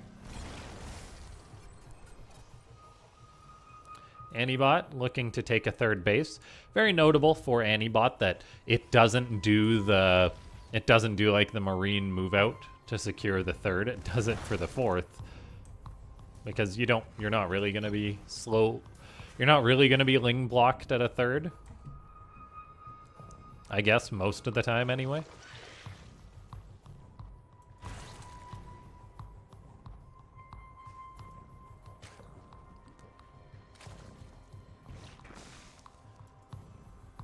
ANIbot building up, getting up that production.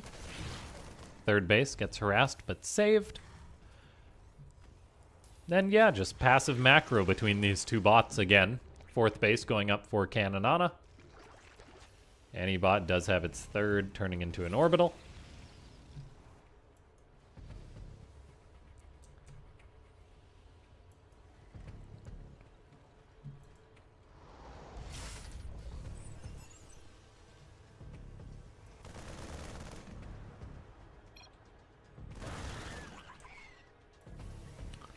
Presently, we are at 57 to 64 army supply,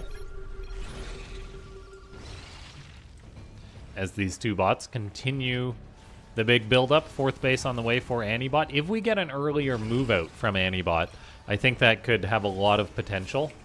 There's still no Raven for the Terran, though. But a fourth base is going up. Caninana has its fifth base started now.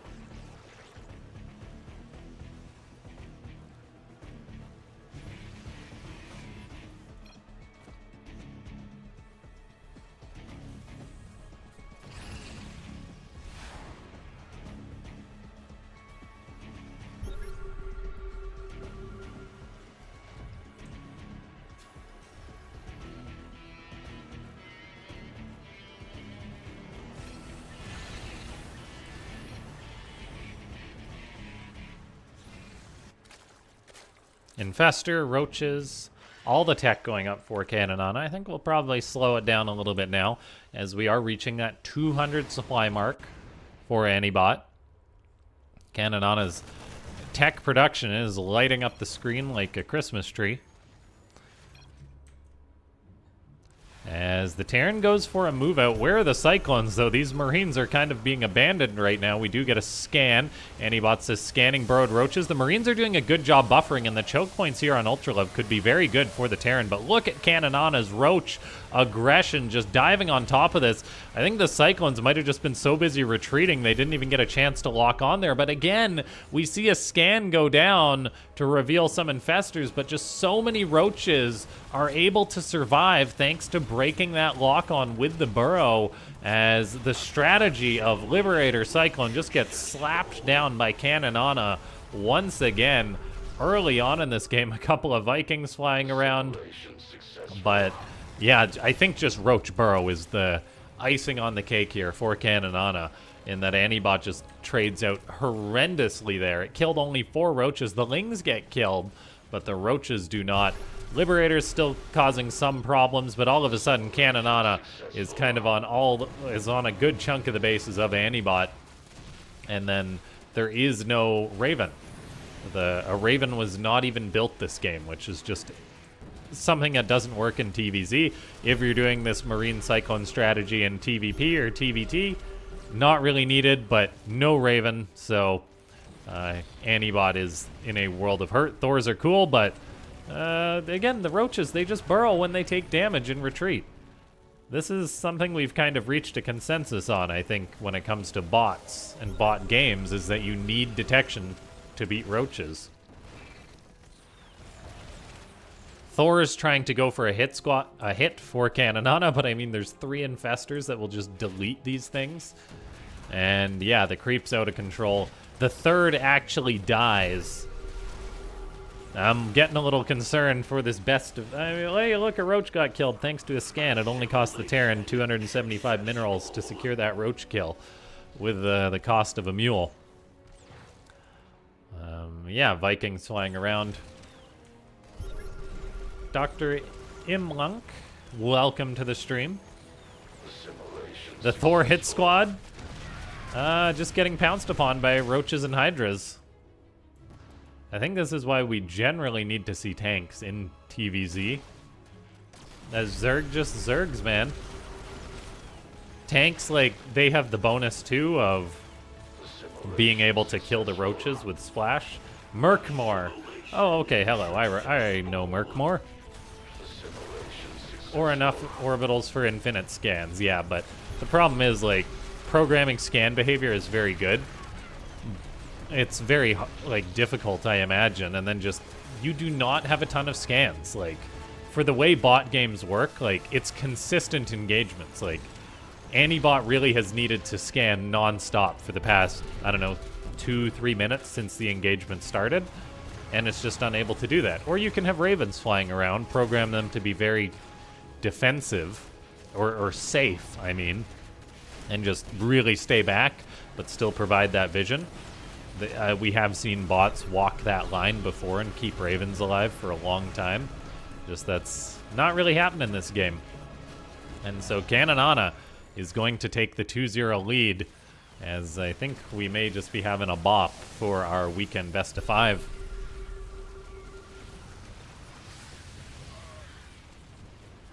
Very well done by Caninana. GG. Okay, so we've done Ultra Love, we've done Maganatha. We have one more map. Potentially.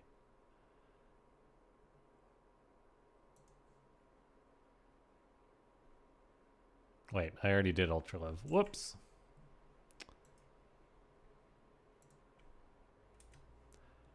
Oh no, now I've got to close out of that.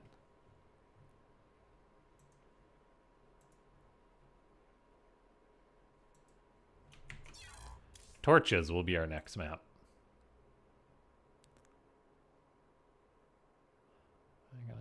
Nope, pardon me. Pylon. I lied.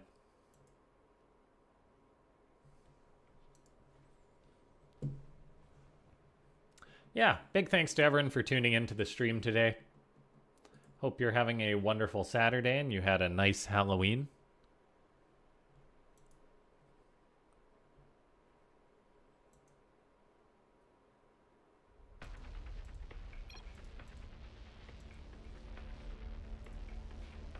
Oh, it's going to be the same build from ANIbot.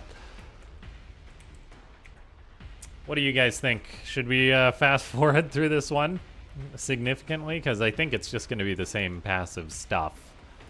And then maybe we'll do like a bonus game or something instead. What time is it? Yeah, we got time for a bonus game. assuming that this is just going to be a wash. This is the thing with bot author, with this just being like an unofficial best of 5, getting similar matches. Stuck unit retrieval in your bot yesterday. It's actually not too bad. Very nice. There definitely have been times where I've been casting games and I'm like, if only it just used that medivac or that warp prism to free these stuck units. Like, it can't be that difficult, right, to program in when a unit's stuck. Like if it's getting move commands or something, but then it's not actually changing its location much, right?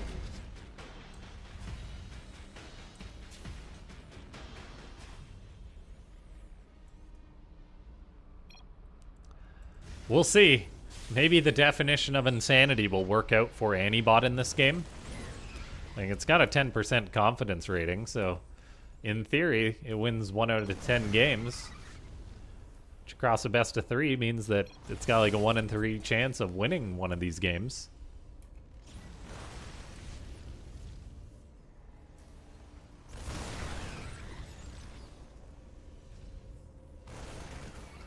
Serious bot. I've noticed serious bot on the ladder.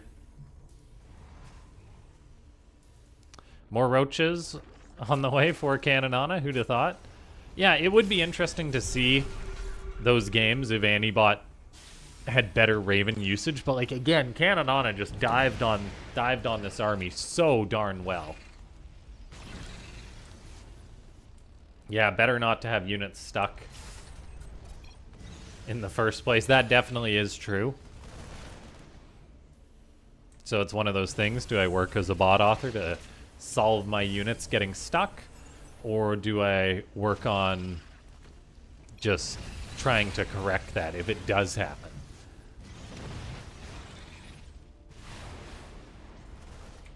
And we don't see it that often because... Or we don't see bots really trying to correct that with like medivacs and stuff because usually bot authors just try and solve the problem in the first place. Like there's been times with BenBot's author, I've even messaged them to be like, hey, Thors are getting stuck on this map in this position. It's like, okay, I'll adjust the buildings accordingly. So we're at that 9-minute mark. ANIbot is just about maxed out. Can it do it this time?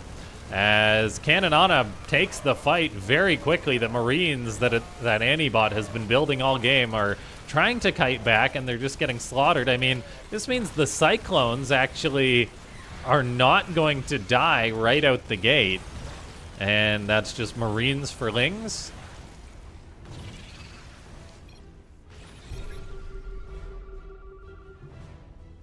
Cyclones moving around. But ANIbot's still kind of stuck on its side of the map. Caninana has expanded very, very closely towards ANIbot. This base could potentially become a money sink if ANIbot can get aggressive in this location. Maybe some workers may die, that kind of thing. We do have a scan going down. Ling's coming in to hit ANIbot, but here we go. Cyclones moving forward. Oh no, there's infestors. Is there fungals? Not yet. The roaches are just in full-blown retreat. I'm worried that this will turn around in a second, though, on the Terran. Scan goes down. Cyclone gets picked off, as ANIbot, I think, is having more success in this game than in previous ones. Infestors getting deleted with some nice scans. Now roaches trying to do what they do best. Cyclones locking on and kiting back as the Terran is trying to find some success here on Pylon.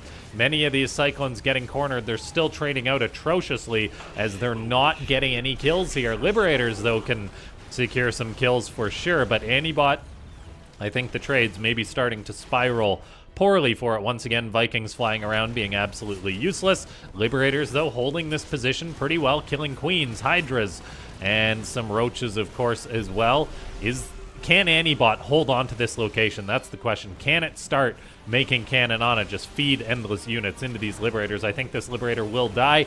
It does take out a Hydra with it, but this does seem better for ANIbot than previous games. Supplies are holding even right now, as it is trading out evenly with Caninana. The definition of insanity may just work, as we're seeing some Overseers get shot out of the skies by Vikings, Liberators inching forward. I think it's really all on these Liberators to provide cover for the Cyclones, and ANIbot's positioning on them is pretty good. Scan allows the killing of like 3 roaches, so I mean, scans do work sometimes. Looks like the Liberators are getting picked off, though, as there's a Corruptor in the sky now. And the Hydras do damage these still a little bit. Cyclones, though, making use of the Liberator cover, getting good lock-ons. Ling's unable to trade out efficiently. Caninana's falling in supply a little bit, as ANIbot is pushing at this base now. Cyclones doing work, locking onto units as soon as they get in range of this. Meanwhile, around the map, we've got Vikings and Cyclones still trying to find success. I really think it's best if ANIbot just stays under the Liberators instead of trading with the Zerg in the middle of the map when it can just burrow and retreat. The hatchery of Caninana does fall. Meanwhile, this base in the upper right is being harassed by 3 men with gun.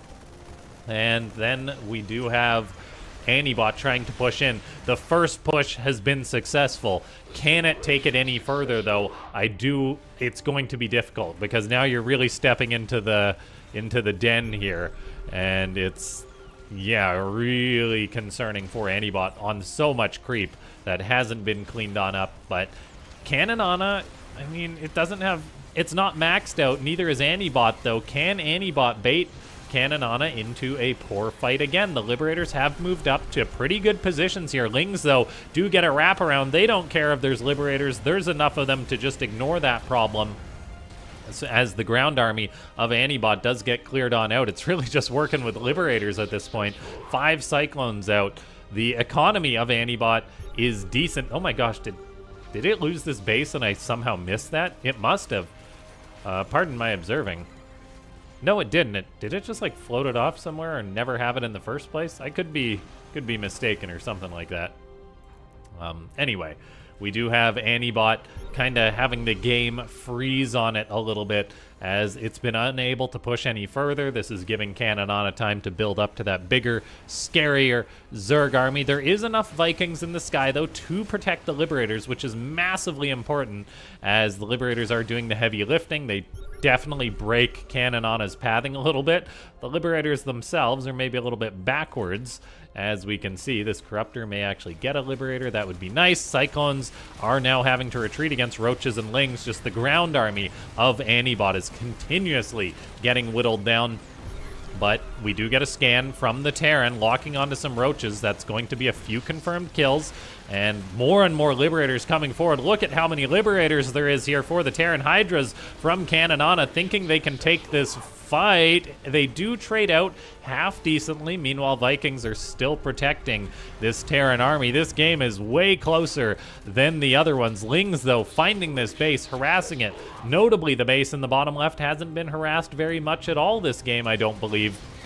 But now ANIbot is starting to fall in supply, and Caninana is getting aggressive once more. Liberator trying to save the SCVs as they run for their lives. ANIbot's got money, but it's actually short on production right now. Floating gas, floating minerals is not what you want in a bot game. You need to match your opponent's production so you can trade out better than them, or at least as well as them, and potentially win economically, as it's really about numbers in these bot games a lot of the time, and ANIbot's just not trading out enough. It's not producing enough here. It's consistently been lacking ground forces despite having all these Liberators that have been doing work.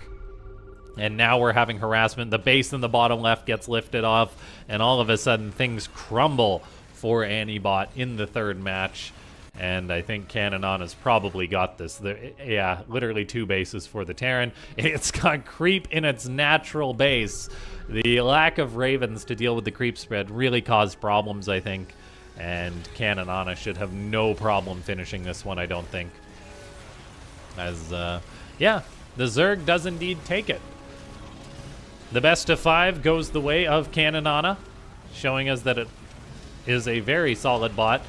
I think this game was a great example of how maps can influence how a game goes, though, like taking a forward base on Pylon really opened Caninana up, it was quite concerning, but then once Caninana kind of had all the creep coverage and its bases further back, it was fine again. ANIbot, maybe if it had a bit more production, it would have been able to keep the pressure on, but not quite. And so this best of 5 does go to Caninana. If you guys have opinions on which bots you want to see next week or as cast on the channel, let me know. But this shall be the GG. Thanks so much, everyone, for tuning in to the live stream today. Hope you enjoyed it. If you want to see more bots, go to aiarena.net. And yeah, just happy programming if you're working on your bot this weekend. I know we're getting closer and closer. 7 days till that ladder locks for pro bots, which is very exciting. And yeah, can maybe even pull that up. See how I don't think the rankings have changed much from last time, but let's go ahead and pull that up here. There it is. Okay. How are we looking here? Yeah, just if you guys are watching the VOD or whatever, click the like button, and yeah, let me make this bigger too now. Let me actually copy that. Copy, paste. Rename Chrome big. Gosh darn it.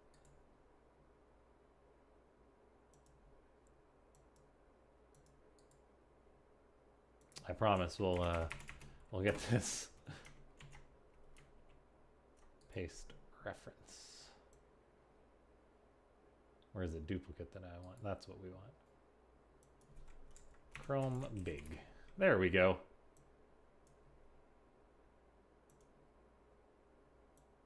Whoop. That's a little better. Here, I'll just put that down there for now.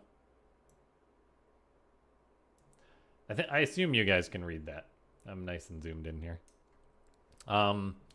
So, of course, -0. Eris, so that's 2. Benbot 3. Xena 4. Sharpened Edge 5. Zozo 6. Micro Machine 7. Veteran will not be in there, I believe. So Tyr is number 8. Tyr doing well on the ladder again. When was that last updated? Let's sidebar here. Last updated the 1st. So Tyr has been getting some active updates again. And that was number 8, right? GPT coming in at number 9. Looking good. Number 10, Caninana. 11, Sharkbot. Nice to see. ANIbot number 12. Zeratul Revenge, 13. Lunax VRR, 14.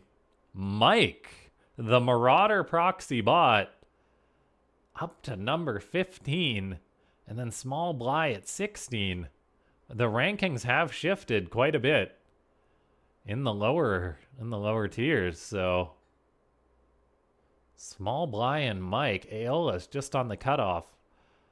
Dominion Dog might not make it. That would be a little sad, because I believe Dominion Dog has got some updates lately. Well, a couple weeks ago. Bot Tato, actually doing incredibly well on the ladder with those new updates.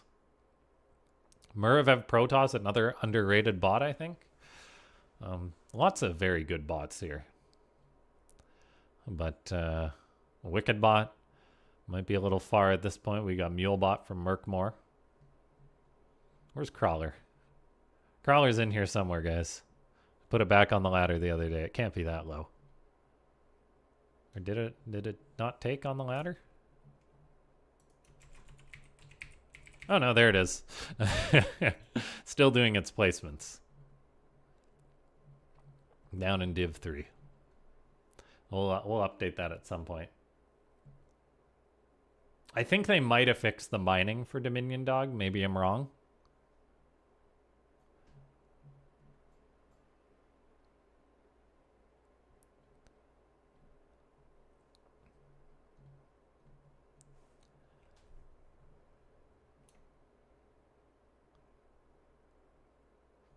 Yeah, very cool. We'll be paying a lot of attention to that. Good luck to everyone who's competing. I will hopefully work on Crawler again at some point. Just not while I'm in school, so maybe over Christmas break. I'd like to do a rebuild of it and start it from scratch. Maybe actually learn some programming instead of just using AI through the whole thing.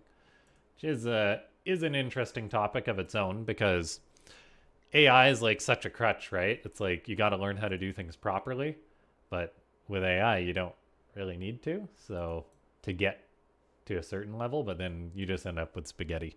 And yeah. Thanks so much, everyone, for tuning in. I'll see you guys next time. Have a wonderful rest of your weekend. Bye bye.